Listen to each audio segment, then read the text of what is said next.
안녕하세요. 지혜 독서입니다. 이번에 영상으로 올릴 책은 이번에 독서한 책이라기보다는 예전에 읽었는데 소개하고 싶은 책입니다. 바로 전 영상에서 곰브리치 세계사를 올렸는데 그 책과 연관해서 이 책이 생각이 났습니다. 류시아 작가의 나는 왜 너가 아니고 나인가 입니다. 제가 이전 곰브리치 세계사 영상에서 역사서에 관해서 말씀을 드리면서 서양 위주의 세계사가 아닌 아메리카 원주민, 아프리카 원주민들에 의한 세계사도 쓰여져야 하며 그런 역사서를 읽고 싶다는 말씀을 드렸습니다. 이 책은 그런데 역사서는 아닙니다. 하지만 아메리카 원주민들의 목소리를 들을 수 있는 책입니다. 저자는 류시화라고 되어 있긴 한데 직접 쓴 글은 아니고 류시아 작가가 추장들의 연설문, 글, 원주민 부족들의 오래된 노래와 구전 이야기를 모았고 더러더러 사이사이에 관련된 배경 역사 지식과 추가 설명들을 더해 놓았습니다. 이 책은 이렇게 두꺼운데 앞날개에 이 책에 대한 설명이 너무나 마음에 들게 잘 요약이 되어 있어서 통째로 앞날개에 있는 이 책에 대한 설명을 읽어드리겠습니다.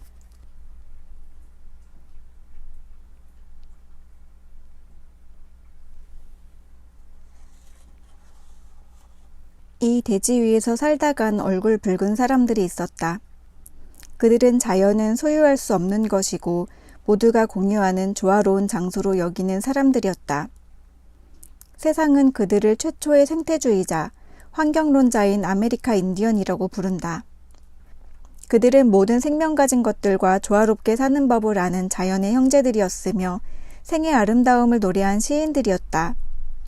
자신들을 말살시키려는 문명의 거대한 폭력 앞에서도 어머니 대지를 먼저 생각했고 사물의 본성을 알아 그것으로부터 음식과 옷, 약과 도구를 얻어낸 현자들이었다. 시애틀 추장, 조셉 추장, 앉은 소, 구르는 천둥, 빨간 윗도리, 검은 새, 10마리 곰. 이들은 자신들의 삶의 방식을 지키기 위해 끝까지 싸운 위대한 전사들로 이 책은 인디언의 삶과 문화, 그리고 그들의 슬픈 역사를 담은 인디언 추장들의 연설 모음집이다. 문명인임을 자랑하는 백인들의 위선에 찬 삶과 공허한 정신세계를 지적하는 그들의 연설은 단순하고 시적이며 화살처럼 듣는 이의 가슴에 곧바로 날아와 꽂힌다. 각각의 연설에는 자신들의 세계와 생명의 근원인 대지가 여지없이 파괴되는 것을 지켜보던 인디언들의 슬픔과 지혜, 그리고 비굴하지 않은 당당한 종말이 그대로 녹아있어 읽는 이의 가슴에 진한 감동을 준다. 아메리카 인디언의 오랜 침묵의 목소리는 대지 그 자신의 소리 없는 목소리다. 그것은 우리의 삶이 자연성을 회복하는 데 필요한 약과 같다. 우리는 그것을 단순한 외침이 아니라 우리가 잃어버린 삶의 방식으로 이해해야 한다. 그들의 오래된 지혜의 목소리가 다시금 세상에 울려 퍼지고 있다. 보통 인디언이라는 말이 통용되지만 저는 아메리카 원주민이라는 말을 씁니다. 인디언은 콜럼버스가 발견한 땅이 인도인 줄 알고 그 땅의 원주민들을 인디언이라고 지칭한 것으로 유럽인들이 그들의 관점으로 붙인 이름이기 때문입니다. 제가 오늘 소개하려는 이 책도 인디언이라는 단어를 쓰고 있긴 합니다. 아메리카 원주민이라는 말을 쓰는 것보다 인디언이라는 단어를 쓰는 것이 사람들에게 더 접근하기 쉬운 말이기 때문이 아닐까 생각은 합니다. 그리고 혹시라도 제가 잘 몰라서 그러는데 혹시라도 아메리카 원주민이라는 말보다 인디언이라는 말이 더 맞는 말이라면은 제가 고쳐야겠죠. 왜냐하면 우리나라 위안부 할머니들도 예전엔 한때에는 성노예라는 말로 고쳐야 되는 것 아닌가라는 그런 주장이 있었는데 위안부 할머니들이 우리를 지칭한 말 그 자체가 위안부였기 때문에 역사에 남겨진 일본인들이 붙여진 이름 그대로 역사 그대로 위안부라는 말을 쓴다고 그 단어를 쓴다고 합니다. 그래서 혹시라도 아메리카 원주민이 아니라 인디언이라는 말이 더 맞다, 그들이 원한다라는 말이 있다면 저도 그때는 고치도록 하겠습니다. 이 책에는 여러 부분에서 기존의 세계사에서 조명하지 않는 부분, 서양 위주로 설명한 부분에서 주목되지 않은 그 이면의 사실들을 발견할 수 있습니다. 예를 들어서 이런 것입니다. 어떤 역사책에는 일부 원주민들이 유럽인들이 왔을 때 그들을 신으로 알고 섬겼다는 대목이 있습니다. 원주민들의 전설에는 어느 날 얼굴이 흰 신이 와서 구원해 주리라는 전설이 있었다는 겁니다. 그래서 이것저것 다 내주었고 심지어 땅도 내주었다는 말이 있습니다. 하지만 그것은 잘못 알려진 것이라는 쪽으로 결론이 나고 있습니다. 이 책에 그런 주장을 뒷받침할 수 있는 내용이 있는데 읽어드리겠습니다. 콜럼버스 일행이 처음 맞닥뜨린 카리브해의 티아노족 원주민들은 두 팔 벌려 그들을 환영했다. 집으로 데려가 휴식을 취하게 하고 음식과 선물을 대접했다. 뜻밖의 환대를 받은 콜럼버스는 이방인을 친절하게 대접하는 것이 인디언들의 오랜 전통이라는 사실을 모르고 그들이 자신을 신으로 여기고 있다고 오해했다. 티아노족의 친절이 어느 정도였는가를 짐작할 수 있는 대목이다. 원주민들은 그저 유럽인들에게 친절을 베푼 것뿐이었습니다. 그들은 특별한 종교를 가지고 있지 않았습니다. 대지와 하늘, 자연과 삶 그 자체가 그들이 섬기는 그리고 그들이 매일 마주하는 신이었습니다. 원주민들에게 있어서 신은 인격화된 그런 신이 아니었습니다. 그들은 하늘조차도 빈 공간이 아니라 신의 숨결이 가득한 것으로 보았고 창조되어 있는 모든 것에도 신의 숨결이 있어서 자연과 하나 되어 사는 것이 신의 품속에서 신과 함께 더불어 사는 것이라고 생각했습니다. 그들에게는 구원자가 필요 없었고 내세를 원하는 삶도 아니었습니다. 산다는 것 자체가 이미 축복이었고 누리는 모든 것이 신으로부터 베풀어진 선물이었습니다. 이후 유럽인들은 원주민들을 우습게 보고 침략을 시작한 후에 차근차근 땅을 빼앗았습니다. 사들였다고는 하지만 엄밀히 말하면 빼앗은 겁니다. 그들은 땅을 사고 판다는 의미조차 이해하지 못했습니다. 대부분의 추장들의 연설에서 그런 내용이 나옵니다. 어떻게 그럴 수 있지? 땅을 판다는 것이 무슨 말이지? 이렇게 말을 합니다. 수카미시족과 두아미시족의 시애틀 추장의 연설 중에 일부를 읽어드리겠습니다. 그것은 우리로서는 무척 이해하기 힘든 일이다. 우리가 어떻게 공기를 사고 팔 수 있단 말인가? 대지의 따뜻함을 어떻게 사고 판단 말인가? 우리로선 상상하기조차 어려운 일이다. 부드러운 공기와 제잘거리는 시냇물을 우리가 어떻게 소유할 수 있으며 또한 소유하지도 않는 것을 어떻게 사고 팔 수 있단 말인가? 햇살 속에 반짝이는 소나무들, 모래사장, 검은 숲에 걸려있는 안개, 눈길 닿는 모든 곳, 잉잉대는 꿀벌 한 마리까지도 우리의 기억과 가슴 속에서는 모두가 신성한 것들이다. 나무에서 솟아오르는 수액은 우리 얼굴 붉은 사람들의 기억 속에 고스란히 살아있다.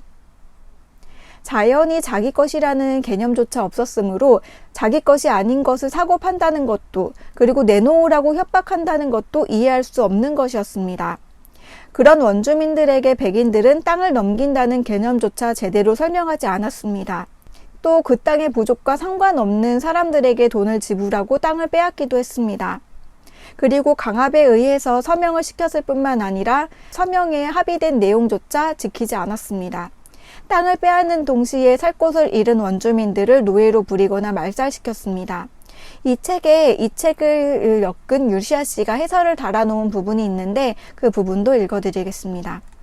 종종 말살에 대해 옥스퍼드 영어사전은 어떤 인종이나 자연의 종을 의도적이고 조직적으로 멸종시키는 행위라고 정의하고 있다.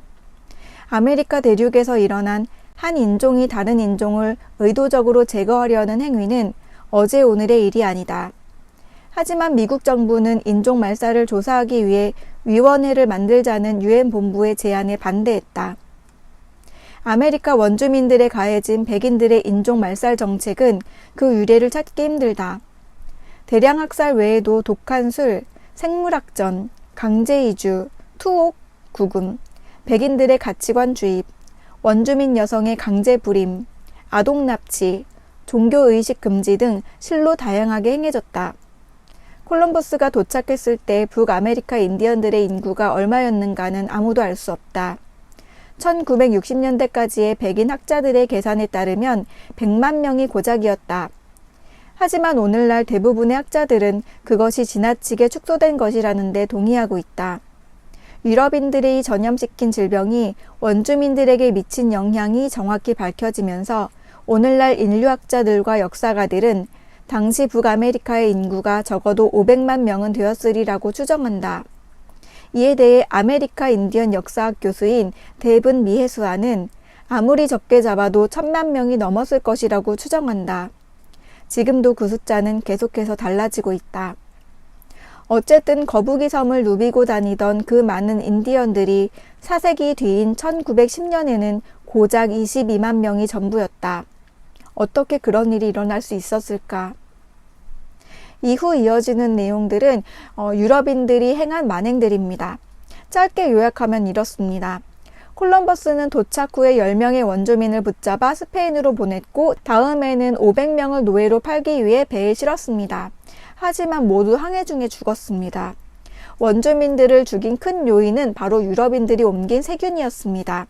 원주민들은 자신들의 몸을 자연 정신의 일부로 여기며 늘 정결히 관리했습니다. 아침에 일어나면 마을 근처에 흐르는 물에 몸을 씻고 깨끗한 몸으로 기도하며 하루를 시작하는 것이 대부분 원주민들의 의식이었습니다. 하지만 당시 유럽인들은 대체로 목욕을 하지 않았습니다. 온갖 전염병과 병원균을 안고 있었습니다. 그렇게 생활하던 유럽인들에게는 면역력이 있었지만 원주민들에게는 그런 균이 없었기 때문에 항체도 없었습니다. 천연두가 유행해 수많은 원주민들이 사망하고 그들이 질병의 무방비라는 사실이 밝혀지자 영국 관리들은 천연두균이 묻은 담요를 의도적으로 배급하기도 했습니다. 천연두는 1616년 뉴 잉글랜드 해안에 거주하는 거의 모든 인디언들을 전멸시켰고 1837년 평원 인디언들을 강타했습니다. 천연두를 앓은 부족들의 많은 경우가 자기네들 부족의 90% 정도가 사망했습니다. 콜럼버스 이후 지금까지 인디언들은 전투나 노환으로 사망한 숫자보다 백인이 전염시킨 천연두, 결핵, 결막염, 인플루엔자, 성홍열, 홍역, 콜레라 등으로 목숨을 잃은 숫자가 압도적으로 많았습니다. 2000년 10월 엘도라도의 어둠이라는 제목의 책이 출간되었는데 미국의 유전학자 제임스 닐이 이끄는 과학자들이 1960년 중반 베네수엘라에 사는 원주민 야노마미족을 대상으로 악성 홍역균을 살포했다는 사실을 밝혔습니다. 원시 상태에 있는 사람들에게 전염병이 미치는 효과를 관찰하기 위해서였으며 수천 명이 죽었는데 더 충격적인 것은 관찰을 목적으로 했기 때문에 어떤 의료 지원도 하지 않았다는 것입니다. 병균 말고도 독한 수를 전파하며 정신을 흐트렸고 그들의 문화를 파괴하고 그들이 믿는 신앙을 없앴습니다. 기독교로 개종을 강요했고 거부하는 자들은 화형에 처하는 등 처벌했습니다. 황금이 발견된 땅에서는 금광 때문에 수많은 사람들이 몰려들었고 군대까지 주둔했습니다. 티아노족은 14년 동안 무려 300만 명이 넘게 죽었고 불과 200만 명이 살아남았습니다. 콜럼버스 시대의 중심적인 역사학자 라스 카사스는 스페인 정복자들이 토착민에게 저지른 잔인한 행위들을 생생하게 기록하고 있습니다. 그들은 집단으로 목을 매달고 불태우고 아이들의 시체를 개에게 던져주었다. 금광에 끌려간 원주민 노동자들은 호미에 불과한 도구로 갱도를 파야 했고 수천 명이 병과 굶주림으로 사망했다. 여자들 역시 스페인 정복자들의 양식을 대기 위해 들판에서 하루 종일 힘든 노동을 해야 했고 그 결과 유아 사망률이 급증했는데 석 달 만에 7,000명의 아이들이 사망했다. 라스 카사스는 자신의 기록이 내 눈으로 목격한 참상의 100분의 1도 안 된다고 고백했습니다. 솔직히 나치 학살만큼 잔인하다고 생각합니다. 그만큼 괴롭힘과 학살이 진행됐습니다. 유대인 학살은 비교적 짧은 기간이었고 그 민족이 완전히 말살당한 것도 아닙니다. 하지만 아메리카 원주민들은 거의 말살당하다시피 했고 세계에 그들의 사정을 널리 알릴 만한 힘도 없으며 따라서 사과를 받거나 보상을 받지도 못합니다. 서양인들은 여전히 콜럼버스의 날을 기념합니다. 어떻게 그럴 수 있지라는 생각이 들기도 합니다. 이것은 힘이 있고 없고의 차이이고 사람들이 알고자 하느냐, 알고자 하지 않느냐, 관심이 있느냐, 관심이 없느냐의 차이입니다. 그것조차 힘의 논리가 작용하고 있습니다. 저는 이 책을 읽는 동안에 많은 감정이 오갔습니다. 제가 지금 주로 설명드린 것들이 피해와 학살에 대해서 가슴 아픈 역사들에 대해서 주로 말씀을 드리긴 했는데 그 밖에 원주민들의 고귀한 정신과 문화를 읽을 수 있는 대목들도 아주 많이 있습니다. 아메리카 원주민의 부족들의 삶과 죽음에 대한 통찰과 자연과 대지의 정령들과 살아가는 섭리, 소유에 대한 관념과 아이의 양육과 용기를 비롯한 삶의 여러 가치에 대한 통찰과 지혜를 읽고 있자면 유럽인들이 없앤 건 단순한 원주민 부족이 아닌 인류의 위대한 정신과 문화였다는 것을 알 수 있습니다. 정말 유럽인들이 발견하기 전에 그곳이 에덴 동산인 건 아니었는가 생각이 듭니다. 그리고 삶을 풍요롭게 하는 것은 발달된 과학 문명이 아니라 정신 문명이라는 생각도 들었습니다. 영상은 여기까지입니다. 사실 이 책에서 좋은 부분을 발췌해서 읽어드리고 싶었는데 읽어드리고 싶은 부분이 워낙에 많아서 고르기가 힘들었습니다. 또 부분 발췌하려고 해도 앞뒤 문맥을 알아야지 이해할 수 있는 문장들이라서 연설 하나를 통째로 읽어드리려고 합니다. 제가 고른 연설문은 델라웨어족의 상처 입은 가슴의 연설입니다. 영상이 너무 길어서 이 연설문 영상은 이 영상 끝나고 다른 영상으로 올리겠습니다. 곧 추석인데 명절을 어떻게 보내시는지 모르겠습니다. 살다 보면 나는 왜 이렇게 되는 게 없지? 나는 왜 이렇게 가진 게 없지? 그런 생각이 드는 때가 있습니다. 혼자인 것 같고 자신이 아무것도 아닌 것처럼 느껴지는 때가 있습니다.